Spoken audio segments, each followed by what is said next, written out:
Yenə burada həm genetik, həm xromosomal patologiyaların üstündə dururuq. Söhbət genetik xəstəliklərdən gedirsə, ailə bilirsə ki, nəsl ağacı təmizdir, hər hansı bir tarama olubdursa falan filan, burada genetik xəstəliklərin təkrarlanma ehtimalından ailənin anamnezinə görə danışa bilərik.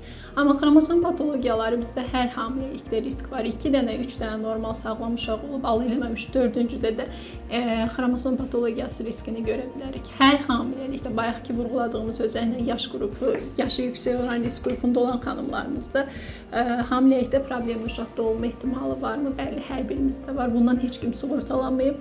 Ona görə hamiləliyin hər özünün həftəsinə uyğun olaraq fərqli həftələrdə fərqli testlərin verilməyini biz məsləhət, hətta vacib görürük. Yəni, birinci uşağım sağlamdır, ikinci sağlamdır, üçüncü xəstə də ola bilərmi? Allah eləməmiş, bəli, problemli ola bilər.